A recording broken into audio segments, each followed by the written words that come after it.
Subscribe to our channel and hit the bell icon so that you know when live we go. Hello and welcome to Quality Enhancement Program for the Mains Exam 2020. In this video, we are going to discuss question number 3A of Test 1 of Ethics, Integrity and Aptitude in the L2 test series. The question is, the best indicator of a person's character is how he treats people who can't do him any good and how he treats people who can't fight back. Comment. This question is pertaining to a very important section of the syllabus, human values. It is also related with other portion of the syllabus like attitude and emotional intelligence. Actually, judging character is the whole purpose of this paper. So, a question based on human behavior and character are permanent occurrence in this paper. For instance, see this question of 2018. The question is, nearly all men can withstand adversity. But if you want to test a man's character, give him power. This question was also based on character and how to judge it. Similarly, there was another question in Mains 2017. Great ambition is the passion of a great character. Those endowed with it may perform very good or very bad acts. All depends on the principles which direct them. This is actually quotation of Napoleon Bonaparte. And the follow-up question was, stating examples mention the rulers who have harmed society and country and who have worked for the development of society and country. This question was obviously also based on character of the rulers, character of people in power position. Now, once you have observed that this testing of character is a regular feature in the mains exam, you must really prepare for this. I am going to give you here a general approach for answering a code-based question. Then I'll come to a specific approach for this question in hand. For any code-based question, you must follow this strategy. Will be very helpful, will help you in writing a diverse and complete answer, fetching you very high marks. First of all, what you do is you open up the code and you explain the code in your own language. Own language means obviously you will use the terminologies and the syllabus of the paper. So using the vocabulary of ethics, you will explain what that code means to you. Then in the second step, you will use some philosophy, some principles, some theory, some ideas that you have studied as part of GS paper 4 to strengthen the idea in the code. Third step is to give examples. It really makes the difference in your answer. It's not actually the opinion, but it's the examples that make world of a difference. Then in the fourth step, this will not be applicable always, but there would be certain statements, certain quotations which will have ample amount of room to differ with. So in that case, you must critically comment on the statement and present an alternative viewpoint. And finally, you'll have to provide a suitable conclusion as always. I'll show you how to apply this strategy in the questions that we are going to take up in the follow-up discussion. But coming to this particular question is based upon character. Character is judged by human behavior. So whenever you talk about character, you implicitly talks about human behavior.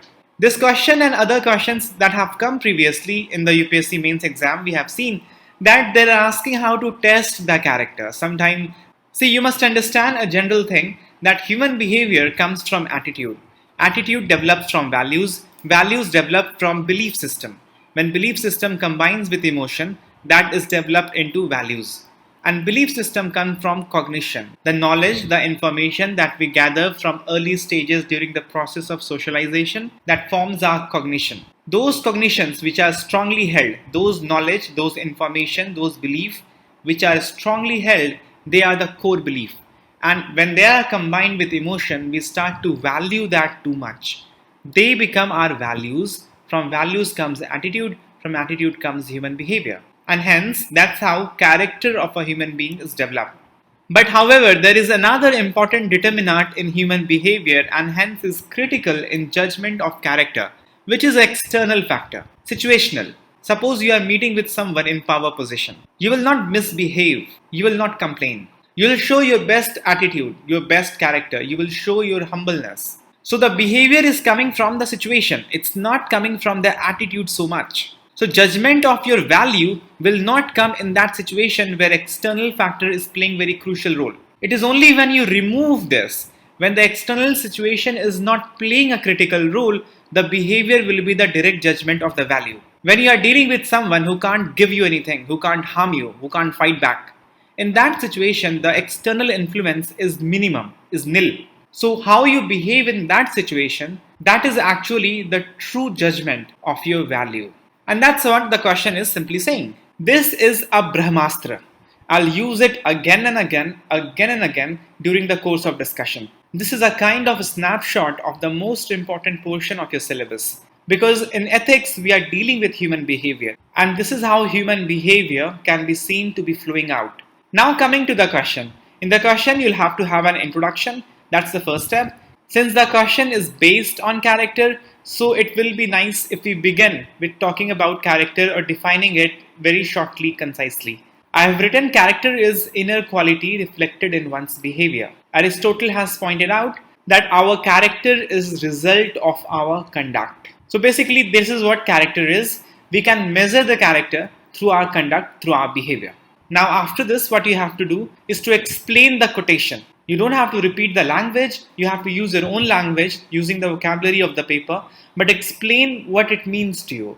I have written this. Our conduct flows directly from values and attitude. In absence of any expectation of reciprocity or fear of punishment or any other external influence, as we have just discussed. So, humbleness and selflessness with people who cannot return the favor or are weak reflect the manifestation of empathy, compassion, and tolerance. That is what the real character is made up of, na? So, this is what actually the quotation means to me. Then the third step, as we talked about in the process of answering quote-based question, is example. I have given the example of India. India's magnanimous nature towards smaller nation in the form of giving low interest loan or infrastructure development or help in defense machinery. Anyhow, the magnanimous nature that India shows towards smaller and weaker nation that reflects on India's desire of global peace and prosperity and hence reflects on character of the nation. Now step number 4. Step number 4, I have explained it, I have given the example.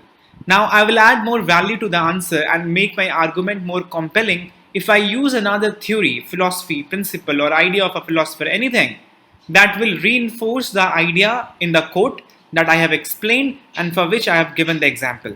That becomes your step number 4. So I have used Gandhiji's talisman. This is a philosophy and idea of Gandhiji. It says that you have to work in the interest of the most weak and vulnerable. And similar idea has been given in the quotation. So using this philosophy, actually you can reinforce the idea of the quotation. Similarly, if you talk about the philosophical basis of administration, the foundational values of civil servants. Civil servants are desired to work with dedication for weak and vulnerable section.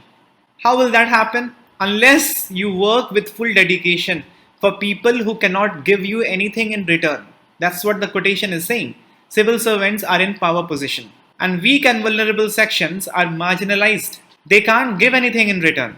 But if you don't do that, then there will be no social development. There will be no fraternity. There will be no social cohesion. And in the language of Immanuel Kant, there will be no state of peace.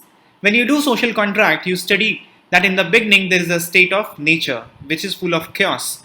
Then following the ethical principle, gradually we move towards the state of peace. For this to happen, everyone should get a sense of justice. And for everyone to get a sense of justice, you have to treat people in the manner and the way that you would treat anyone who is in power position, who is in position to fight back, who is in position to return you favors. So if such treatment is not given to anyone, the ultimate goal of any ethical principle, any school of thought, which is to establish a state of peace, will not be achieved. So that pretty much explains the quotation and the ideas, and we also have used other ideas and philosophies to reinforce it. Time has come for the final step, which is to answer it critically. In my opinion, there is no scope to critically comment on this because I completely agree with this statement. Sometimes the statement would be such that you might not completely agree. In that case, you have to give an alternative viewpoint.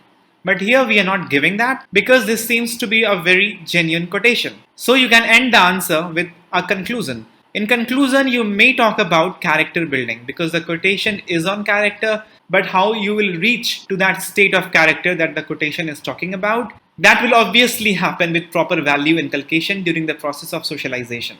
There is no escaping this. Unless you have value inculcation, there is no proper attitude formation and there will be no desired human behavior and moral conduct. So that ends the answer.